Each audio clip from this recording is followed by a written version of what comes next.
Setiap kali menjelang pesta demokrasi, tentu yang karena kita berada di era digital ya, tentu yang menjadi sorotan adalah media sosial. Mas Gun-Gun, tidak bisa dipungkiri kita belajar dari pengalaman pesta demokrasi baik itu skala nasional maupun skala daerah, provinsi, kabupaten, kota ya.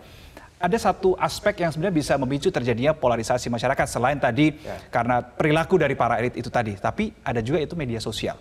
Apa solusinya yang bisa diberikan di sini? Apakah mungkin masyarakat disuruh puasa media sosial gitu kan? Atau ada hal lain untuk bisa dilakukan untuk mengatasi media sosial ini, Mas Gun-Gun? Ya sekarang kan media sosial ini udah menjadi keniscayaan ya. Karena ini era digital di mana keberlimpahan komunikasi terjadi. Dan proses keberlimpahan komunikasi itu bukan dinafikan tetapi diadaptasi. Dan diatur baik itu secara pribadi maupun tentu dalam konteks pemilu itu ada aturan yang jelas mengatur bagaimana misalnya proses seperti kampanye di media sosial. Kalau kita petakan ada 4 tipologi ya dalam konteks penggunaan media sosial yang hubungannya dengan politik. Pertama itu adalah diseminator. Jadi mengolah dan menyebarkan isu yang sifatnya itu harian. Yang kedua itu ada publicist ya yang kemudian sudah mulai masuk ke ranah popularitas. Jadi dia menggunakan sosial media misalnya untuk mempopulerkan diri atau mempopulerkan orang yang dijagokannya. Nah, kemudian yang ketiga ini lebih intensif lagi namanya propagandis.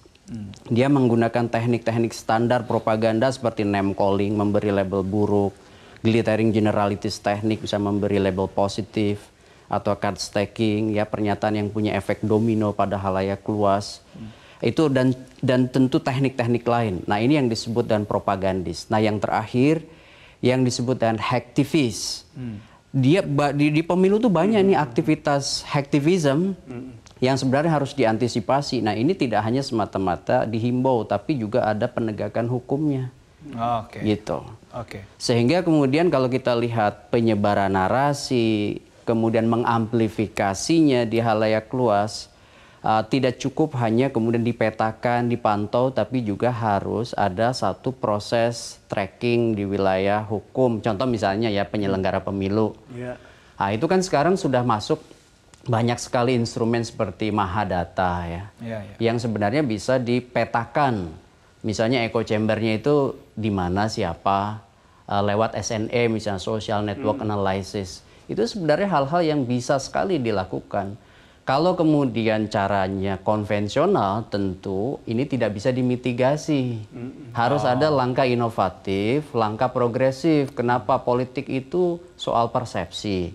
Politik itu sangat dinamis. Sehingga kemudian langkah-langkah strategis, inovatif itu perlu dilakukan bukan hanya dari peserta pemilu tapi juga penyelenggara pemilu begitu. Oke, jadi tidak hanya bisa dipercayakan kepada para peserta pemilihan saja ya begitu ya? Iya.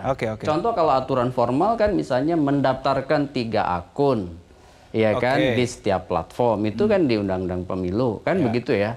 Tapi kan akun yang didaftarkan belum tentu melakukan tindakan di luar hukum yang resmi tapi kan banyak sekali akun-akun di luar 3 itu yang sebenarnya dengan pendekatan SNE, pendekatan Mahadata ya itu bisa dipetakan sekaligus ini bisa jadi semacam data untuk para penyelenggara pemilu untuk memastikan bahwa sebenarnya provokasi ini sudah melanggar hukum atau belum gitu ya.